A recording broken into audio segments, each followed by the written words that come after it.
Baseball season is here at last, and the excitement continues all season long at DraftKings.com, the official daily fantasy partner of Major League Baseball. Daily fantasy means no season-long commitments. Why wait until the end of the season to claim victory when you can win huge cash every day? Hurry to DraftKings.com now and enter promo code AROUND to play for free. You could win part of the $300 million in prizes being awarded this season. Enter AROUND for free entry now at DraftKings.com. That's DraftKings.com. Bill Plaschke, Tim Kalisha, Izzy Gutierrez, Kate Fagan. The weekend is nigh. Today, the Marshall Plan, the Maury Doctrine, Boeheim's New Deal, the era of good feelings, and the effects of the United States occupation of the Philippines, 1898 to 1946. That's what we got. That's close. Oh my God. So far away. A lot of notes there. Welcome back around. I am Pablo Torre, and it's my last day in for Tony Reali. So if you found out whether I'm Asian, Hispanic, or Israel Gutierrez, please do let me know. But first, it's the first word. The NCAA's gravity hammer has dropped upon Syracuse University. The crimes include academic misconduct, extra benefits, drug testing, and booster shenanigans. And the punishment, a suspension of 9 conference games for head coach Jim Boeheim to begin next season, 5 years probation for basketball and football, a loss of 3 scholarships a year for 4 years for the basketball team, and 108 vacated wins. That was a lot. Bill, what is your reaction to hearing all of that? This is unbelievable. This is the biggest beatdown by the NCAA since USC out here, and I was around USC. So Syracuse, I've seen it before. Get ready for 4 or 5 very, very long years. You know, the postseason ban's already done. The vacated wins don't mean anything. The scholarships are huge. That's nearly a fourth of your scholarships. USC lost about that many, and it took them 4 or 5 years to recover. And furthermore, there's all the problems from the drug testing to the grades to the benefits. How does Jim Boeheim, they say he's being suspended next year for the conference games. How does he even survive this at all? How does Jim Boeheim make it to next year? How can the board of trustees look at that and say this is a program, it's a complete mess, lack of control? How does the guy in charge of it still keep his job? That's what I want to know. Tim, Bill sees a big uphill climb. What do you see out of this? I see very similar. I think it's very humbling for Jim Boeheim if such a thing is possible. I think his final years there are going to be very difficult. I mean, we've seen other college programs, you get a couple guys hurt or in a transfer, or a couple guys you picked wrong, and we see how short their bench is because you only get 13 of these scholarships. They're going to have 10 for a 4-year period. That's a big penalty. I like the fact that Boeheim is suspended for 9 games next year, and they're the first 9 conference games, so they're significant games. It's not something at the beginning of the season. The postseason ban, ends this year, and that was self-imposed. But when you've limited your scholarships and your ability to recruit like the NCAA has, I think the ban will, in effect, continue. Izzy. I don't think it's going to be crippling, but I do think it's going to be a real test of what exactly kind of program Jim Boeheim built there. Exactly how, nationally is this program viewed? Because, for example, I think if this would have happened, let's just say at Duke or at Kansas or one of the major powers, I think, you still would have had those recruits still going to that school saying, okay, 3 scholarships at a time, we can deal with that. We'll still get our good McDonald's All-Americans. But with Boeheim, where is his hotbed or where is his go-to area when it comes to recruiting? I mean, he's sort of a national recruiter, isn't he? And so I don't know if there's going to be enough recruits that are going to be willing to say, okay, this team will survive this. I'm still going to go to Syracuse. I'm not going to look elsewhere. So in that respect, I do think it's going to hurt them overall. But in the overall 3 scholarships, as long as they hit on the scholarships that they do award, I think they can overcome this. And it just seems like it was a system, a franchise that just kind of let little things go away and get worse. And now the NCAA is just catching up with them. Kate. To me, the only punishment that would have taken the soul out of this program is an extended postseason ban. I mean, vacated wins, who cares, right? 9 games, conference games missed by Boeheim, okay, but that's not going to keep recruits from going there. The scholarships are certainly important, but I can see Boeheim and his staff very quickly spinning that to their favor, saying, hey, you come here, you're going to play right away. We got an underdog mentality, us against the world. So to me, when there's no extended postseason ban, I can see Syracuse playing through this and not have it be crippling to that program. Bill, back in. Kate, I think Tim was right, though. The scholarships is like an extended postseason ban. The Syracuse fans get ready for a lot of walk-ons, get ready for fourth quarters where guys are exhausted because there's no depth during practice. This is a huge, huge deal.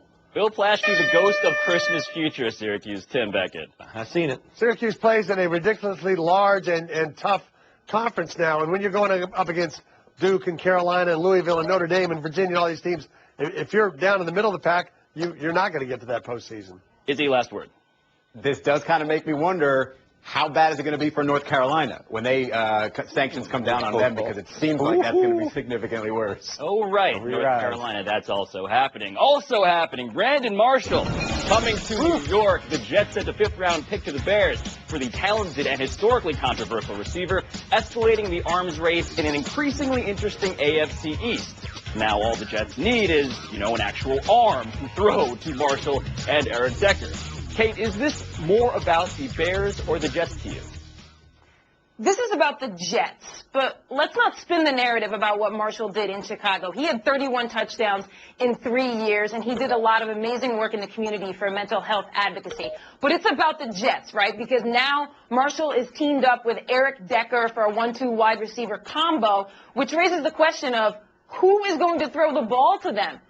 Are they going to move up to get Marcus Mariota, or are they going to give the ball to Geno Smith and let him throw to these guys? I got to think there's another move coming. That's why I got my eyes on the Jets for this.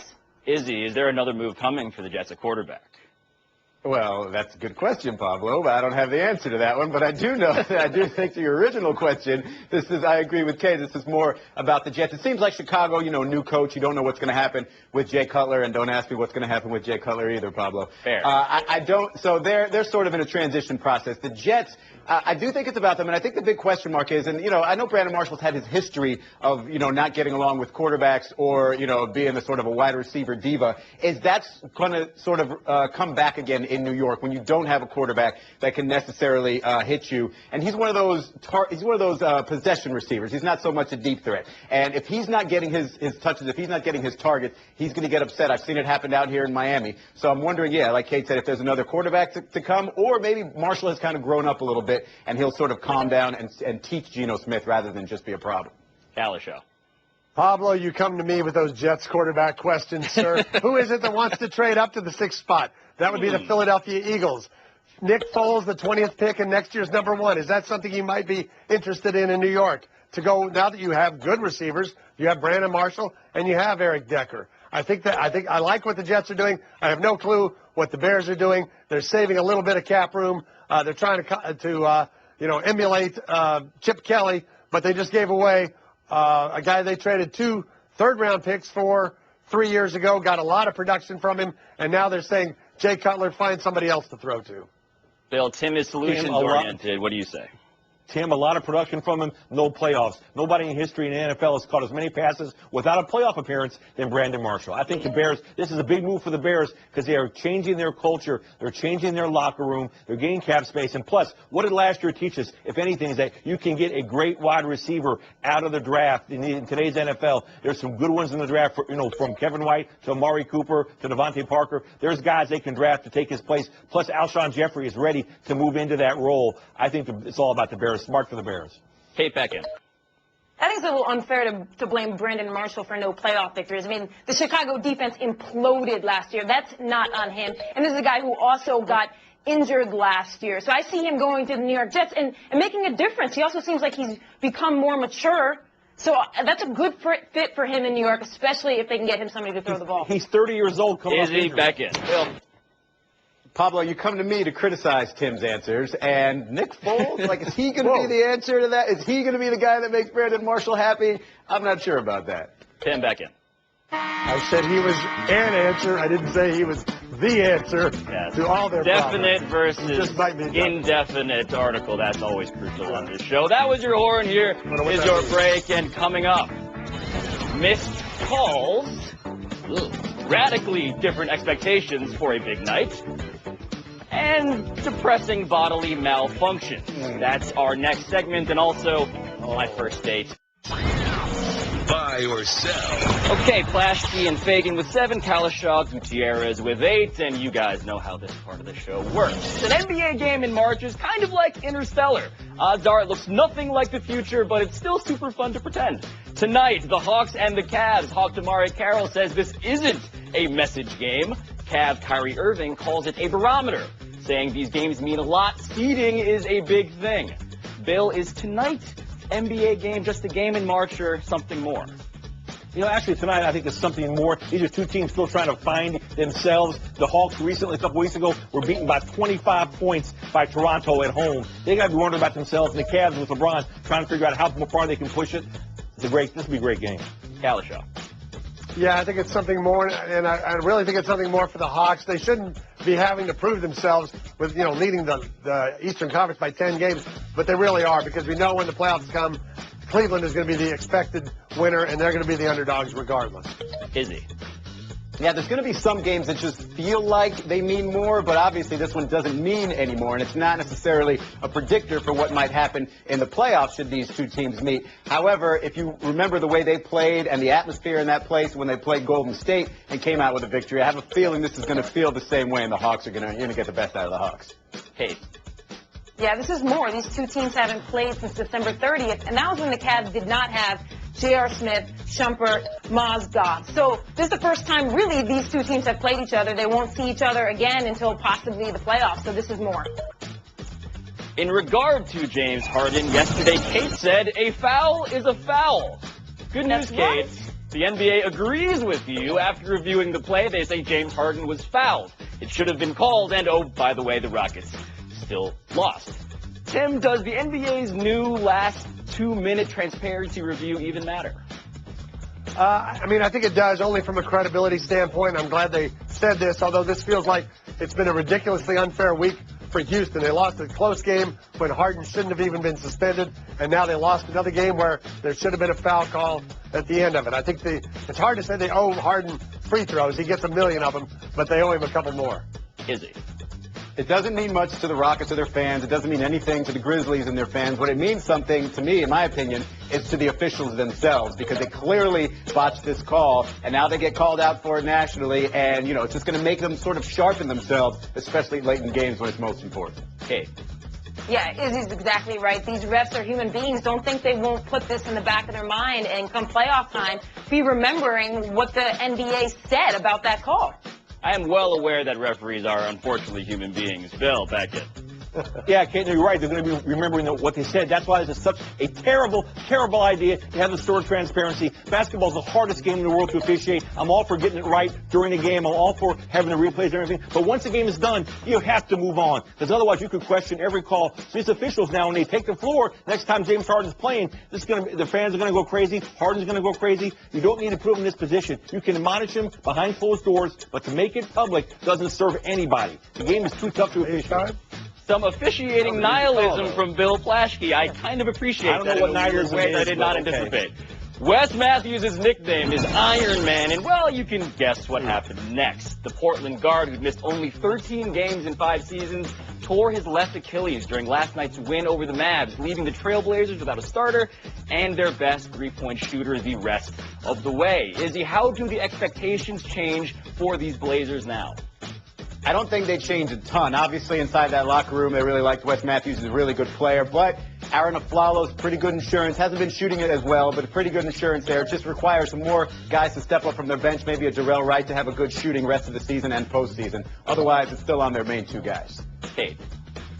Yeah, Aaron Aflalo, that pickup now looks all-knowing, right? He's a lot like Wesley Matthews, so I think he steps right in. He doesn't give them everything he gave them, but I think he'll help them continue to make a playoff run. Bill. Wes Matthews has played 142 straight games for the Blazers. He's made, the last 2 years, he's made more three-pointers than everybody but the Splash Brothers. He's the heart and soul of this team. The loss of him means a loss in the first round of the playoffs for the Blazers. Ooh, Tim, what do you think about that? I agree with what Plashkey was saying until that last statement. I don't know if they lose in the first round, but I do believe it goes beyond just the fact that Aflalo is good and he can somewhat replace him. Wes Matthews is a huge guy in that locker room and has been, and they've already got Aldridge playing hurt. They're starting to get awfully thin. Bill, the bad news is that you're the first person to go. The good news is that you will never hear an explanation from me as to why I'm eliminating you. Please, the last word. No, all I'm going to say is Monday night, Staples Center, LA, Jay Adande is hosting a cancer fundraiser. I'm going to be there with him. Feel free to join us at the Clipper game. Adande and friends, I'm his friend, and we're hanging out. The stars will be out on Monday night. And up next, an over-enthusiastic one-man campaign. A frankly shocking vote of confidence. And various people wondering if a machine would be better at this than I am. All of which reminds me of, yes, my second date in college. Please. See what we got here. Gutierrez 16, Kalichon 14, Fagan 13, but it's anybody's ball game in the round. Like a kid whose student council platform is infinity pizza parties, NBA High is starting to doubt Daryl Morey's Harden for MVP push. Steve Kerr says that Steph Curry deserves to win, but that if the Tracy Flicky and Rockets GM wants to run his own one-man campaign for James Harden, he can do that. But we're focused on other stuff. Tim, do you agree with Steve Kerr there? Yes, I do. I think he realizes if his team gets to about 65 wins, which appears to be where it's headed, wins the West by about 5 games, he doesn't need to say a lot. Curry is going to win the MVP award. Is he? I don't think he does need to say a lot. You're right, Tim. And I think the team that's obviously been on top of the West all season long has been getting a lot of publicity and a lot of airtime. You don't need to beg for this guy to win MVP. Maybe Morey's in a different situation where his, they've been in the, top 2, 3, 4 in the Western Conference, and maybe Harden needs a little bit of promotion. But I have no problem either way, whether you go heavy with the promotion or whether you don't promote at all. So maybe the thirst is both real and justified. Kate, what do you say? Is this Steve Kerr not campaigning for Steph Curry? Because, it kind of seems like him campaigning for Steph Curry. I applaud Steve Kerr here. This is like the best guerrilla marketing ever. Moving on, Tom Crean's Hoosiers are 9-8 in the Big Ten and 19-11 overall this season after Tuesday's home loss to Iowa. But IU athletic director Fred Glass, they called me Mr. Glass, and he'll tell you I'm bullish on Tom. He's done a really good job with these guys. He has my full support. Is this a legitimate vote of confidence to you? I think so, because if you look at his record, Tom Crean, he sort of built them up from the bottom, brought them all the way up to a #1 ranking. Yeah, obviously they disappointed only making the Sweet 16, but then they had a drop-off last year, and they seem to be going back in that upward trend. So I want to give it another couple of years before I'm, deciding he's got to go. Hey. I'd be bullish on a guy who I owed $12 million to for a buyout too. At least I'd convince myself that I was bullish on him. And especially $12 million at a school like Indiana without a big football program, that number's astronomical. Kalisha. But I like what Mr. Glass said here because he talked about the buyout. He said everybody's talking about it, but we like Tom Crean as a coach, plus the fact he's overcome, having to look like Bob Glauber all his life. So I thought he was right on. Bob Glauber, obscure around the horn reference, but I credit you, Tim. That gets you ahead to the next round. Kate, I have full confidence in you, but we're also eliminating you now. What's the last word? Pablo, I thought us Brooklyn folks would stick together, run the table here this week. It's going to be very awkward when I see you in our neighborhood. That's it. Tim and Izzy in Showdown. Too bad Esther. Only one will leave. And coming up, an enormous whip from a Filipino guy. An ironic butt slap. And the general idea of giving up on the future. Ladies and gentlemen, I give you your showdowns, and say it with me, my third date in college. Yes. Horn. And Gutierrez in Showdown. 30 seconds apiece. Good luck to you both. We've already seen this a few times already now, but defending Philippine Basketball Association dunk co-champion Justin Melton going blindfolded, taking off at the foul line and ending up speed short. Is he brave or dumb for trying this, Tim? Very brave. I love what the little man called Quick Melt is doing here. We've had questions about blindfolded players in the past. I'm looking at you, Cedric Ceballos. There's no question this blindfold worked. He didn't get within 8 feet of the basket. I'm questioning the whole thing, Tim. I know what guys who can dunk like that are supposed to look like when they come off the ground or the floor. And that guy was not jumping nearly high enough. There's something strange about it. I think it happened on purpose. I'm doubting the whole thing. Point for the false flag dunk point. I agree with Izzy there, actually. Filipino pride. After this game from Isla North, the Bulls needed a defensive stop to beat the Thunder. Unclear whether they needed this courtside fan to then slap a delirious Noah on the butt. I ask again, is he brave or dumb for trying this, Izzy? With Joakim Noah, I'm saying you got to be brave because even though he was clearly in a good mood, you never really know how he's going to react to things. I think, you sit courtside, you get the opportunity to do things other people don't. But I know, that's dumb. And even though the guy looked a little like Jerry Krause and he might have had Noah confused there, you don't touch the players. Hands off. No touching. Come on now. No touching. To Galashaw. No touching. The robot revolution is over and we all lost. It's too late. But the Associated Press announcing anyway that it's working with Automated Insights, a company that robo-writes game stories and posts them instantaneously. Tim, do you choose to embrace the future or run from it? I embrace the future. Who am I not to on this day that Chappie hits theaters? Yes, in fact, I would like to buy one of these said robots. Maybe touch up a couple of my columns recently. Could have used a little extra work. They need the help, Tim. Listen, I'm embracing it. However, I noticed there wasn't a picture of Pablo in there because, Pablo, you're one of those that could also lose your job with the right robots, So I don't know if this is the direction you wanted to take this robot revolution, is it? I don't know what you're saying, but I think I'm insulted, Izzy. Tim, 30 seconds, 25 seconds of face, in fact. Enjoy it. Well, this is what the first week of spring training baseball is all about. They're dancing in the streets of Queens today, if such a thing is even feasible in those streets. Matt Harvey throwing 96 to 98 consistently, touching 99. Good times are back at Citi Field. Meanwhile, here in Texas, Yu Darvish limited to 12 pitches yesterday. Got one pitch to 90 miles an hour. Left with a triceps problem. This team has no chance of escaping the cellar without Yu Darvish. That's what happens the first week. We all tend to overreact. He's escaping the cellar. That sounds like my fourth. No, I'm not going to. I've been not fired so long, I'm not going to do it now. That's going to do it, folks. Thank you for coming around. 71.5-hour break. Reali is back in his chair. I left meat in his desk. You haven't That's been a on camera that I Wednesdays. missed.